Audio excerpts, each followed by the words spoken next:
The gateway of India, at first instance, ladies and gentlemen, appears to be an odd place for us to enter into the type of conversations we've been having today. It was, after all, built to commemorate a state visit of a foreign invader. But rather than tearing down the gateway on our liberation, we absorbed it, reattributed it to our own meanings of hospitable welcome and an openness to the world, as much as simultaneously possessing the cultural confidence to leave it intact as a reminder that the Raj happened so that then we know that it also passed. And it passed by because of our collective might. We overcame this foreign invader by the solidarity of peaceful resistance. The gateway, therefore, in its contemporary complexity of meanings, is a locus for reflection, pondering, and debate. There could not be a more fitting place to commemorate the cowardly attacks on this day, 9 years ago, that occurred at various places across our city, including at the landmark just across the street. 9 years ago on this day, these attacks were to me a wake-up call. But the question I asked myself was, wake up, yes, but wake up to what? I woke up to a new era of violence, a new kind of violence, a violence that was inflicted by terrorism. I woke up to the fact that terrorism is not an ideology. It is an act of scaring peaceful people, an act of evoking the fear of sudden, untimely death. It is an act of negotiating at the point of a gun. Terrorism is not an act of faith. Terrorism can never replace another ideology. And there is before us a true evidence of that. Ladies and gentlemen, the same children who held the same guns and ammunition in the trenches of Afghanistan to fight a foreign invader of their land, the same children who were paid wages and salaries to kill and be killed in those battles, became professional mercenaries after they began to use the same training and weapons out of hatred, malice, and vengeance. Whatever political rhetoric may say, terrorism is neither a form of justice nor even an instrument of justice. It is the whimsical randomness of evil. So how does an unarmed, peaceful humanity fight the fear of terrorism's sudden violence? How does anyone who believes in a life of merit and hard work begin to believe in the authority of guns and bombs? Will armed mercenaries decide the future of our children? Will the threat of violence decide what is right or wrong, good or bad? Will terror decide what is true, false, correct, incorrect, good, bad, and right or wrong? No. Terror does no such thing. Terror does not decide anything. Terror only hopes to establish the bluff that evil can be stronger than natural humanity, that hate is mightier than love. It is now for each one of us to decide if we want our children to accept this evil doctrine, or show our children that terror does not have a place in our hearts. An estimated 20 lakh people were killed during the partition of this country in 1947. And several times more than that were displaced. When people are divided by distrust, when friends and neighbors stop trusting each other, when a nation turns into hostile islands of random fear, then our world is broken into fragments, broken by narrow domestic walls. This is precisely what terror aims to achieve. Terror does not preserve anything. It is designed to destroy. Once unleashed, terror cannot be stopped by a debate. An act of terror, therefore, is not open to negotiations or to wisdom. It can only be repelled, repulsed, and destroyed by a more powerful reaction. There are no two ways about that. A corrective action is necessary. But that does not end there. When a farm is infested by weeds, a weed killer does not hold them from growing again after the next rain. The farmer has to pull them out one by one, every single weed by its roots. Terror to be prevented before germinating must be rooted out. We know that the war on terror worldwide has not eliminated the root cause of terrorism so far, and it doesn't look likely if the same method is expected to give different results. And here is where I think we must fall back on Mahatma Gandhi's Satyagraha. Satyagraha, in its truest form, as in the persuasion of truth. Ladies and gentlemen, the perception that moderates are not relevant in the war on terror is a rather myopic and short-sighted vision. Moderates are not part of this struggle because both the handlers of terror and the agents of resistance consider moderates to be passive and disempowered. Yet the prime victims of terror are moderates. More than 70% of our nation is moderate. And as moderates, we must recognize that to vilify a foe is no victory at all. To understand a foe is the first act of strength in resistance. To understand a foe, we must first understand ourselves. To understand ourselves, we must ask not what we are against, for that is defining ourselves by the ideas of our foe, by their power. Rather, to understand ourselves, we must ask what we are for. To understand ourselves, we can only do so together. To understand ourselves as a collective together is to find the time for debate, discussion, argument, listening to each other, trying to understand differing points of view, engaging, challenging our ways of thinking, and honoring each other with compassion. These are the answers to violence and death. If we are to be for anything, then to start with, what we must be for is that we are for each other. That is solidarity. And history has shown that our country's solidarity is strong as oak. The colonial rulers laughed at our Mahatma Gandhi when he spoke of this vision. His passive resistance suffered unimaginable brutality during its campaign. But we know the result. This approach wiped out the foundations of imperial colonialism from the face of the earth. The time has come now for us moderates to unite once again. It is time to invoke the Mahatma Satyagraha of peaceful, non-violent, non-cooperation. Not only must we boycott violence, but everything that breeds it. We must rise up with one voice as a nation of moderates and say no to the terrorist that one no shall have the most impactful relevance ever. It's very simple, really. A parasite cannot kill and survive in the same host at the same time. We must refuse to host terrorists. We do not want to be the cause for breeding an outlaw.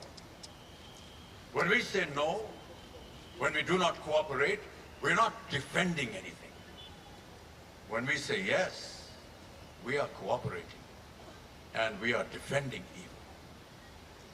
And so today, standing at the feet of the gateway, this is my prayer. All those who live for humanity, all those who live for the children of tomorrow, must now realize that it is time to rise and say no.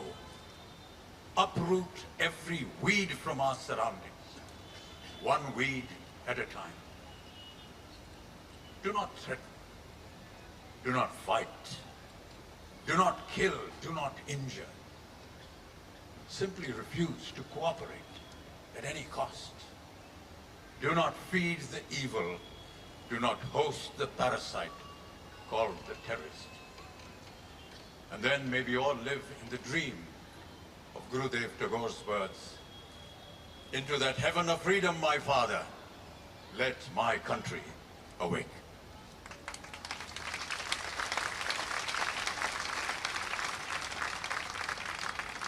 अंत में आपके सामने पूज्य बाबूजी की एक कविता पढ़ना चाहूँगा जो मैं समझता हूँ कि आज के इस कार्यक्रम से संबंध रखती है और उसे एक स्वर, एक दिशा दिखाती है। कविता का शीर्षक है खून के छापे। खून के छापे। ये एक स्वप्न है, एक समीक्षा है। सुबह सुबह से उठकर क्या देखता हूं कि मेरे द्वार पर खून रंगे हाथों के कई छापे लगे।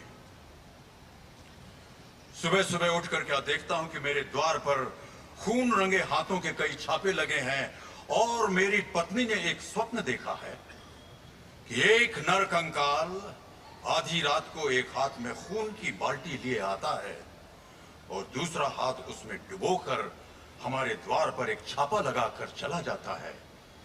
फिर एक दूसरा आता है, फिर एक दूसरा, फिर एक दूसरा, एक दूसरा। ये बेगुनाह खून किनका है? क्या उनका जो सदियों से सताए गए, जगह जगह से भगाए गए? This is reference to the persecution of the Jews and the Holocaust. ये बेगुनाह खून किनका है? क्या उनका जो सदियों से सताए गए, जगह जगह से भगाए गए, दुख सहने के इतने आदी हो गए कि विद्रोह के सारे भाव ही खो गए और जब मौत के मुंह में जाने का हुक्म हुआ, निर्विरोध चुपचाप चले गए और उसकी विषैली सांसों में घुटकर सदा के लिए सो गए। उनके रक्त की छाप अगर लगनी थी तो किसके द्वार पर? ये बेज़बान खून किनका है? क्या उनका जिन्होंने आत्माहन शासन के शिकंजे की पकड़ से, जकड़ से छूटकर उठने का, उभरने का प्रयत्न किया था और उन्हें दबाकर, दलकर, कुचलकर पीस डाला गया है? उनके रक्त की छाप अगर लगनी थी तो किसके द्वार पर? ये बेपनाह खून किनका है? क्या उनका जो तवारीख की एक रेख से, this is about the partition of the country, ये बेपनाह खून किनका है? क्या उनका जो तवारीख की एक रेख से अपने ही वतन में जला वतन है, जो बहुमत के आवेश पर, सनक पर, पागलपन पर अपराधी दंड और वध्य करार दिए जाते हैं, निर्वास, निर्धन, निर्वसन, निर्मम कत्ल किए जाते हैं? उनके रक्त की छाप अगर लगनी थी तो किसके द्वार पर? ये बेमालूम खून किनका है?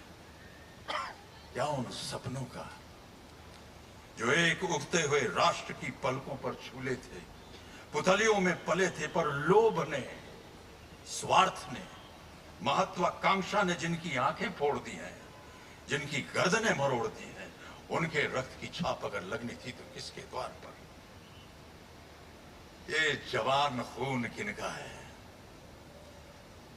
क्या उनका जो अपनी माटी का गीत गाते, अपनी आजादी का नारा लगाते, हाथ उठाते, पांव बढ़ाते आए थे, पर अब ऐसी चट्टान से टकरा कर अपना सिर फोड़ रहे हैं जो न टलती है, न हिलती है, न पिघलती है?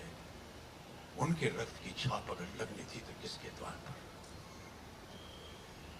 And this is about the black slavery in the United States of America. ये मासूम खून किनका है? क्या उनका जो अपने श्रम से धूप में, ताप में, धूल में, धुएं में सनकर, काले होकर अपने सफेद खून स्वामियों के लिए साफ घर, साफ नगर, स्वच्छ पथ उठाते रहे, बनाते रहे, पर उन पर पांव रखने, उनमें बैठने का मूल्य प्राणों में चुकाते रहे। उनके रक्त की छाप अगर लगनी थी तो किसके द्वार पर? लेकिन इस अमानवीय, अत्याचार, अन्याय, अनुचित, अकरणीय, अकरुण का दायित्व किसने लिया? लेकिन इस अमानवीय, अत्याचार, अन्याय, अनुचित, अकरण का दायित्व किसने लिया? जिसके भी द्वार पर ये छापे लगे, उसने पानी से धुला दिया, चूने से पुता दिया। जिसके भी द्वार पर ये छापे लगे, उसने पानी से धुला दिया, चूने से पुता दिया। किंतु कवि द्वार पर छापे ये लगे रहे, जो अनीति अत्य की कथा कहें, व्यथा कहें और शब्द यज्ञ में मनुष्य के कलुष दहें। और मेरी पत्नी ने स्वप्न देखा है, ये नरकंकाल कवि कवि के द्वार पर ऐसे ही छापे लगा रहे हैं, ऐसी ही शब्द ज्वाला जगा रहे हैं, ऐसी ही शब्द ज्वाला जगा रहे हैं। और देवियों, सज्जनों, यही प्रार्थना है आज कि इस कार्यक्रम की जो शब्द ज्वाला है, जो शब्द यज्ञ है, एक शब्द अग्नि है, ये सदा जागृत रहे और जीवित रहे और जगी रहे। May the words spoken and expressed tonight remain, ladies and gentlemen, imprinted on all our doors as a reminder of our stories of strength. Thank you. Thank you.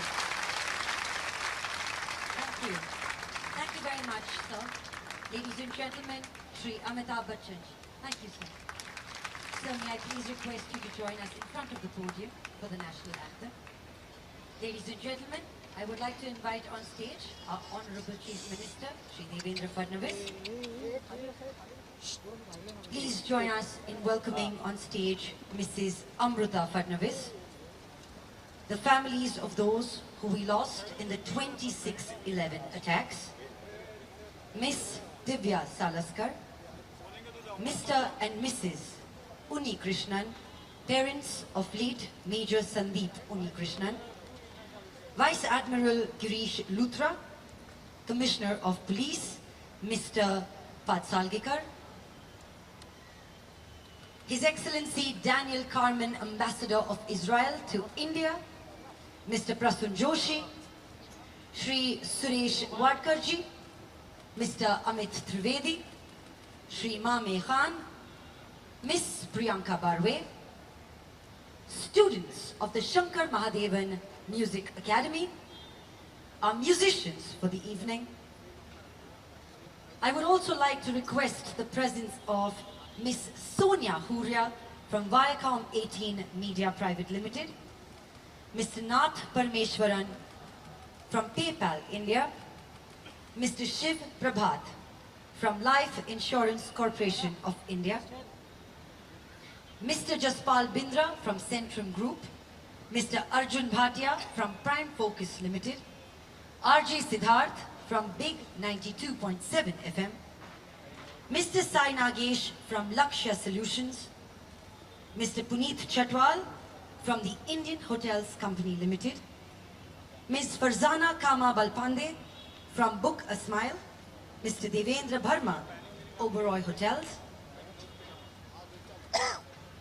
and ladies and gentlemen, the hosts for this evening, Ms. Anki Das, Mr. Anant Goenka, Mr. Girish Kuber, Mr. Sabas Joseph, Director Wizcraft, and the director of the show, Mr. Firoz Abbas Khan.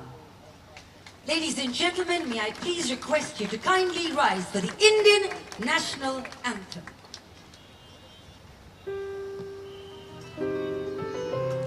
May I please request the families